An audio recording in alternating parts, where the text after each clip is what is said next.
আমগো দেশের দুর্ভাগ্যের কথা বলতেছি। আপনি দেখবেন আমগো দেশের বড় বড় মুফতি সাহেবরা ফতুয়া দেয়, মানুষ জিজ্ঞাসা করে বেচারায় দিতে বাধ্য, কি করা যাবে? সব মুসল্লিরা জিজ্ঞায় হাফেজ তারাবি পড়ায়া টাকা নিতে পারবো কিনা, ঠিক না? আর এই যে মুফতি সাহেবরা খুব ফতুয়া দেয়, ঠিক না? এটাই তো জিজ্ঞাসা করেন, ঠিক না? কিন্তু আজ পর্যন্ত কোনো মুফতি সাহেবকে কেউ জিজ্ঞাসা করছে, কোনো মুসল্লি, যে আমি যে হাফেজের পিছনে তারাবি পড়ি, ও যে আমাকে কোরআন শোনায়, আমি যে ওর কোরআন শুনি, আমি ওকে টাকা দিতে পারবো কিনা এটা জানান, ও নিতে পারবো কিনা ওটা গুলি মারেন, আমি দিতে পারবো কিনা এটা বলেন। এই প্রশ্ন আজ পর্যন্ত কেউ করছে? হ্যাঁ, না সেক্রেটারি করছে জিগান, না সভাপতি করছে জিগান, না মসজিদ কমিটি করছে জিগান। হাফেজ নিতে পারবো কিনা এটা প্রশ্ন করে, এটা প্রশ্ন করে না আমি দিতে পারবো কিনা। হাফেজ নিতে পারবো কিনা এটা প্রশ্ন করে, এটা প্রমাণ করে ওর ভিতরে কোরআনের আজমত নাই, কোরআনের গুরুত্ব নাই, মহত্ব নাই, বড়ত্ব নাই, ও কোরআন সম্বন্ধে কিছু জানেই না। রাগ হয় না, ও কোরআন সম্বন্ধে কোনো গুরুত্ব নাই, ওর জানে না কোরআন কি জিনিস। কোরআনের মহত্ব যদি থাকতো তাহলে মুসল্লিরা হাফেজকে সোনার হার দিতে দিতে ডাইকা দিত, বলতো তুই আল্লাহর কালাম শোনাইছস, আমি তোর পিছে আল্লাহর কালাম শুনছি, তুই আমার মালিকের কালাম শোনাইছস। শুধু জুতা ক্ষয় করলে চলে না, সাথে সাথে মামুও লাগে, ঠিক না? মনে হয় বোঝেন না, রাগরু হয়ে যাবেন কিনা। আবার রমজানের মতো একটা মাস পাওয়া দেওয়া চাওয়া ছাড়া, কেন রমজানের এলান এসেছে আমাদের ভিতরে নাই। রমজান কি জিনিস এটা আমরা জানি না, এটার ধারণা আমাদের ভিতরে নাই। রমজান জিনিসটা কি এটার ধারণা আমাদের কাছে নাই। আমাদের সমাজে এটা শিক্ষাও নাই। আবার এটা যেইভাবে বলার দরকার, প্রচার দরকার, এইভাবে প্রচারও নাই। হ্যাঁ, রমজানের প্রচার নাই আমাদের ভিতরে। আবার তাবলিগওয়ালারা চেতা যাব, রমজান নিয়ে প্রচার, শুধু রমজান নিয়ে, যেটা কি মাস আসলো, যেটাকে আল্লাহ আল্লাহ রসুল এত গুরুত্ব দিল, 2 মাস আগের থেকে চাইতে শুরু করলো, বারিক লানা ফি রজব শাবান। তাও পুরা রমজান চান নাই, বলছে খালি সীমানা পর্যন্ত পৌঁছায় দেন, বাল্লিগনা রমাদান, শুধু আমাকে সীমানা পর্যন্ত পৌঁছায় দেন, সীমানা। আমি রমজানের সীমানা পায়া গেল, বিরাট বড় পাওনা পায়া যাবে। একটু ভালো মতে বোঝেন, ওটাকে কিন্তু আল্লাহ আপনাকে আমাকে চাওয়া ছাড়া পাওয়ায় দিছে। শুধু পাওয়ায় দেয় না, 10 দিন চলেও গেছে। আজকে 10 তারাবি, কয় তারাবি? দুর্মিয়া 10 তারাবি, 9 রোজা, কালকে 10 পুরা। আজকে তারাবি হয়ে যাওয়া মানেই তো হয়ে গেছে, 10 পুরা হয়ে গেছে। 10, আজকে কয় তারাবি? যেখানে সব 10 দিনের খতম, আজকে সব 10 দিনের খতম আজকে শেষ হয়ে যাবে। আজকে 10 তারাবি, 10 দিন চলেও গেছে। রহমতের পর্ব চলে গেল, কিন্তু এটাও তো জানি না রহমতের পর্বটাও আমাদেরকে কেন দিলেন। ভালো মতে বোঝেন, কিন্তু কাজে দিব। অন্যথায় 1 রমজান দিয়ে আপনাকে আমাকে ফাঁসায়া দিবে, শুধু 1 রমজান দিয়ে। আল্লাহ 1 রমজান দিয়ে আপনাকে আমাকে কালকে ফাঁসায়া দিবে।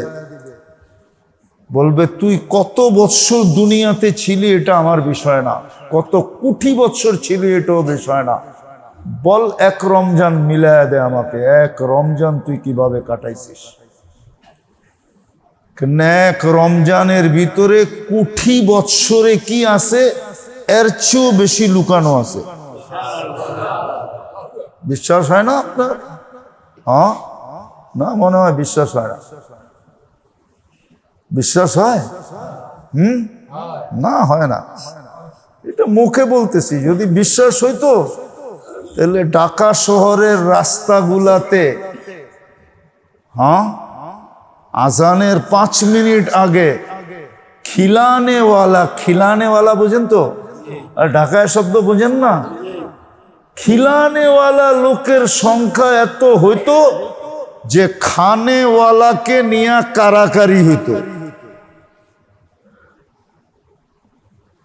খিলানিওয়ালা লোকের সংখ্যা এত হইতো, প্রত্যেক বাড়িওয়ালার তার বাড়ির সামনে দাঁড়ায় যেত যে কোন পথিককে পাই আর এক ডুব পানি দিয়া রোজা খোলাইতে পারি তাইলে আমার জান্নাত কমপ্লিট।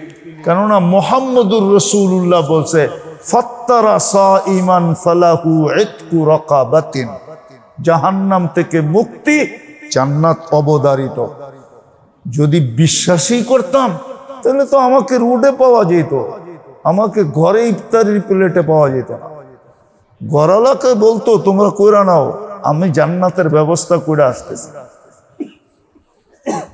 আমি জাহান্নাম থেকে মুক্তি নিয়ে আসতেছি, জান্নাতের ব্যবস্থা করে আসতেছি, আর আমি গেলে তোমরাও যাবা। এটাও কোরআনে ইঙ্গিত আছে। নাইলে আল্লাহ কেন বলবে ইয়ানকালিবু ইলা আহলিহি মাসরুরা, পরিবার পরিজনের কাছে খুশি খুশি নাচতে নাচতে যাবে। বোঝা গেল তার আগে পরিবার পরিজনকে আল্লাহ জান্নাতে বসায়া রাখবে আর ওদেরকে দিয়া মিস কল দেওয়াবে যে তুমি আমাদেরকে কই টুকাও, আমরা তো জান্নাতে চলে আসছি, তুমি আসো না তাড়াতাড়ি, তুমি না আসতে তো অনুষ্ঠান শুরু হবে না। তো দৌড়াইতে দৌড়াইতে জান্নাতে যাবে। কোরআন তো এটা বুঝায়, কোরআন তো এটা বুঝায়। আপনি বলেন বিশ্বাস করি, কই বিশ্বাস করেন? বলেন এই আজানের সময় এই যাত্রাবাড়ি এলাকায় কত হাজার না লক্ষাধিক লোক রাস্তায় ইফতার করে। যাত্রাবাড়ির বাসিন্দারা কার সামনে পানির বোতল নিয়ে যায়, পানির গ্লাস আগায় দেয়। আল্লাহর রাসূল তো আমাদেরকে সুযোগ দিছিলেন, ইত্তাকিন নার ওয়ালাউ বিশাক্কি তামরা, খেজুরের একটা এটাকে কি বলে টুকরা দিও, ইচ্ছা করলে তুমি জাহান্নাম বুঝাইতে পারবে, জাহান্নাম থেকে বাঁচতে পারবে, জান্নাত নিতে পারবে। ওই সুযোগ এই রমজানে। যাক, যেটা আমি আপনাদেরকে বুঝাইতে চাইতেছি, আমিও অসুস্থ, লম্বাও করা যাবে না, আবার একটু লম্বা এই জন্য করা যাবে কেননা খাওয়া তো নাই, ঠিক না? হ্যাঁ কি?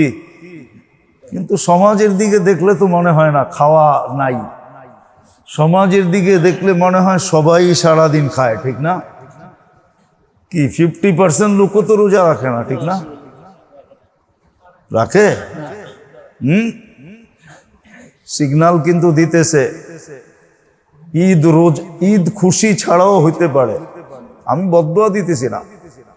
গত বুধবারও ভূমিকম্প হয়েছে, বৃহস্পতিবারে 2 বার হয়েছে, গত রাত্রেও ভূমিকম্প হয়েছে। সিগন্যাল কিন্তু দিতেছে আল্লাহ বাংলাদেশকে যে হইতে পারে ঈদের চাঁদ উঠবে কিন্তু খুশি নিয়ে আনা হইতে পারে। বদদুয়া দিতেছি না, হইতে পারে, হওয়াটা উচিত। আপনি বলবেন উচিত কেন? দুনিয়াতে বহু সময় মনে হয়েছে যে আল্লাহ আমি সহ জমিনটা দশা গেলে ভালো হতো। রাত্রে যখন বাহির হই তারাবি পড়া, আমার এলাকায় খিলগায় অবস্থা দেখলে মনে হয় আমরা সহ দশা গেলে ভালো হয়, বিনাশ হয়ে গেলে ভালো। কি এই বছর মসজিদে মুসল্লির সংখ্যা কম, গত বছরের তুলনায় মুসল্লির সংখ্যা কম, লাল মসজিদে কম না বেশি আমি জানি না, কিন্তু আমি অধিকাংশ মসজিদের এই 10 দিনে ডাটা নিছি। আমার মসজিদ দেখলেই তো মনে করি যেখানে আমি ফজর পড়ি, তারাবি পড়ি 20 দিন পর্যন্ত, ওইখানেই তো দেখতেছি মুসল্লির সংখ্যা কম গত বছরের তুলনায়। সেবা তো আল্লাহ ঠিকই নিতেছি, ঠিক না? আল্লাহর সেবা নিতেছেন না? মনে হয় বুঝাইতে পারি নাই। আল্লাহর সেবা নিতেছেন না? আল্লাহর সুরক্ষা নিতেছেন না? আল্লাহর রক্ষণাবেক্ষণ নিতেছেন না? আল্লাহর লালন পালন নিতেছেন না?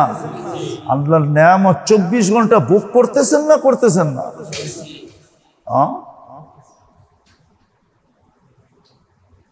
আপনারা তো ঢাকা শহরকে দূষিত বানাইলেন। দুনিয়ার সবচেয়ে দূষণযুক্ত শহর হলো ঢাকা। কে বানাইছে?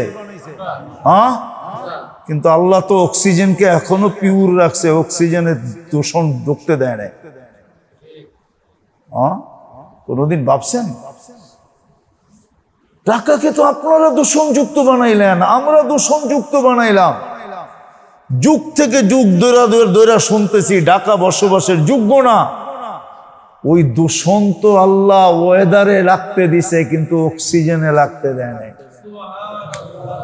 বলছে ঢাকাবাসী যেই অক্সিজেন নেয়, এটাও যদি দূষণ যুক্ত হয়ে যায়, মুক্ত না থাকে, তাহলে রাত্রে ঘুমাবে, সকালে সব লাশ হয়ে উঠবে। ঠিক না? কে রাখছে?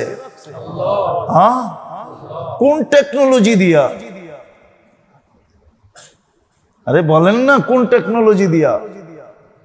যদি টেকনোলজি দিয়া ঢাকাবাসীর এটা করতে হইতো, তাইলে সিটি ট্যাক্স মনে হয় আরো 100 গুণ না 1 লাখ গুণ বেশি দিতে হইতো। সিটি ট্যাক্স বোঝেন না? মনে হয় বোঝেন না, এটাও বোঝেন না। দেন না, কোথেকে বুঝবেন? দেন না কি? আরে সিটি ট্যাক্স বোঝেন? সিটি কর্পোরেশনের ট্যাক্স বোঝেন? ওই ট্যাক্স আরো 1 লাখ গুণ বেশি দিতে হতো যদি অক্সিজেনকে আল্লাহ দূষণ মুক্ত না রাখতেন। আপনারা তো শহরটাকে দূষণযুক্ত করে দিলেন। তো সেবা কার নেই? আল্লাহ নিতেছি, পয়সা ছাড়া নিতেছি, তারপরে অ্যানালাইসিস হয় না। তো যেটা বুঝাইতেছিলাম যে আল্লাহর বড় মেহেরবানি, যে চোখের পানি ঝরানো ব্যতীত, চাওয়া ব্যতীত আল্লাহ রমজানটা আমাদেরকে পাওয়ায় দিছে। রমজান আমাদেরকে পাওয়ায় দিছে, এটা আল্লাহর মেহেরবানি। এত বড় মেহেরবানি যেটা বইলা কয়া বুঝানো যাবে না। এটা বুঝানো যাবে না আপনাকে, আপনিও এটার তুলনা করতে পারবেন না। রমজান পাইলেন মানি এক নফল, এক ফরজ পাইলেন। আপনি জানেন এক ফরজের ওয়েট কত? আপনাকে খতিব সাহেবরে জিজ্ঞাসা করেন তো।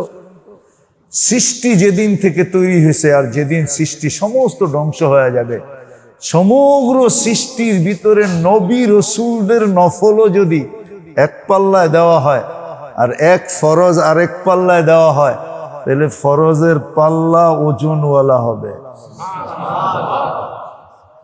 আপনি কি পাইলেন ভাবছেন কোনদিন? রমজান পাইলেন যে কি পাইলেন? রমজান পাইলেন যে কি পাইলেন আপনি ভাবছেন? এক নফল, এক ফরজ পাইলেন। এক ফরজ 70 গুণ বাড়ায়া পাইলেন। এক তসবিহাত 1000 গুণ বাড়ে। আপনি একবার পড়েন, কয়বার লেখে? আমি লিখি নাই, ইমাম বুখারীর উস্তাদ ফতোয়া দিছে, আমি দিই নাই। ইমাম জোহরি রহমতুল্লাহ আলাইহি লেখছেন, যিনি 4 থেকে সবচেয়ে বেশি হাদিস নকল করছেন, ইমাম বুখারী রহমতুল্লাহ আলাইহি। জোহরি রহমতুল্লাহ আলাইহি লেখছেন, এক তসবিহাত 1000 গুণ লেখা হয়। এই যে সুবহানাল্লাহ একবার বলছেন না, 1000 বার লেখা হয়েছে। পাশে দিয়ে একটা টিক চিহ্ন দেওয়া হয়েছে যেটা রমজানে বলছে, সামনে দিয়ে একটা চিহ্ন কি দেওয়া হয়েছে যেটা রমজানে বলছে, রমজানে, এই জন্য এটা লাভ দিয়ে 1000 গুণ হয়ে গেছে। দেখেন না, যে লেখছে খুব সুন্দর লেখছে, যে বলছে খুব সুন্দর লেখছে। আল্লাহ তো রমজান 3 ভাগে ভাগ করছে, বাংলাদেশ আলারও রমজান 3 ভাগে ভাগ করছে। কয় ভাবে আল্লাহ ভাগ করছে? কয় ভাগে? বাংলাদেশ আলারা প্রথম 10 দিন হইল নিত্য প্রয়োজনীয় জিনিস আলারা, এদের জন্য প্রথম 10 দিন নিত্য প্রয়োজনীয়। হ্যাঁ, লেবু বেচতেছে পুলিশের পাহারা দিয়ে, এত দাম, ঠিক না? হ্যাঁ, আবার এখন বেচতেছে ডাইকা ডাইকা, কেউ নেয় না, সবাই লেবুর স্বাদ তেঁতুল দিয়া মিটায় নিতেছে। লেবুর স্বাদ কি দিয়া? বাস, লেবুর দাম পড়ে গেছে। প্রথম 10 দিন বাংলাদেশে হলো নিত্য প্রয়োজনীয় জিনিস আলাদের জন্য, আর দ্বিতীয় 10 দিন হলো কাপড় আলাদের জন্য, আর শেষ 10 দিন হলো পরিবহন আলাদের জন্য। যে লেখছে আর যে কইছে খুব সুন্দর কইছে। প্রথম 10 দিন নিত্য প্রয়োজনীয় জিনিস আলাদের জন্য, দেখবেন লাফায় লাফায় দাম বাড়তেছে, ঠিক না? কি দ্বিতীয় 10 দিন হলো কাপড় আলাদের জন্য, দেখবেন মার্কেট খাঁচা খাঁচ ভরা, ঠিক না? আর শেষ 10 দিন পরিবহন আলাদা, যারা নারীর টানে দেশে যাবে, পরিবহন আলাদা ওদের থেকে ভাড়া নিবে, গলা কাটবে, ঠিক না? হ্যাঁ, বাংলাদেশ আলাদা কত বুদ্ধিমান। হ্যাঁ, কি কোন গিনিস বুকে নাম দেওয়া দরকার, ঠিক না? শয়তান যদি খোলা থাকতো না, তাম করে পুরস্কার অবশ্যই দিত। আফসোস, এই সময় বন্দী অবস্থায় আছে, ও দিতে পারতেছে না, নাইলে ও বাংলাদেশকে গিনিস বুকে সবচেয়ে টপ লেভেলের পুরস্কার দিত। যাক, এটা আমার বোঝানোর উদ্দেশ্য না, আমার বোঝানোর উদ্দেশ্য যে আল্লাহ আমাদেরকে রমজান পাওয়ায় দিয়েছেন চাওয়া ছাড়া, চোখের পানি ছড়ানো ছাড়া। কেন পাওয়ায় দিলেন এটাও বুঝলাম না। 10 দিন চলে গেল, প্রথম পর্বটা কেন এটাও জানি না। প্রথম 10 দিন কেন ছিল? রহমতের 10 দিন কেন দরকার ছিল? রহমতের 10 দিন দরকার ছিল যে এই 10 দিনে ভিতরে ওই শক্তি অর্জন করবে, এতটুকু ফুয়েল নিবে। ফুয়েল, ফুয়েল বুঝেন কি? জ্বালানি নিবে, এতটুকু রহমত নিবে যে দ্রুত গতিতে বাকি 2 পর্ব যত গতিতে গন্তব্যে পৌঁছার কথা, ঠিক ওই গতিতে যেন গন্তব্যে পৌঁছা যেতে পারে। রহমতের পর্বটা এই জন্য ছিল, ফুয়েল নেওয়ার জন্য, ভিতরে একটা শক্তি নেওয়ার জন্য, ভিতরে একটা শক্তি নেওয়ার জন্য, যে সামনের যে 2টা পর্ব আসতেছে, মাগফিরাত আর নাজাত, এই 2 পর্বে ফুয়েলের যেন আর কোনো প্রয়োজন না হয়, রহমতের যেন আর কোনো দরকার, গতি এতটুকু হয় যে আমি যেন গন্তব্যে পৌঁছা যেতে পারি। শুধু সময় মতো না, সবার আগে পৌঁছতে পারি। বরং এটা বলা যায় শুধু পৌঁছতে পারি না, বরং মাগফিরাত যেন আমাকে তালাশ করে চাদর পরায় দেয়। হাদিসে আছে, এক হাদিসের ভিতরে আছে, এক জায়গায় ইঙ্গিত আছে, এক জায়গায় ইঙ্গিত আছে।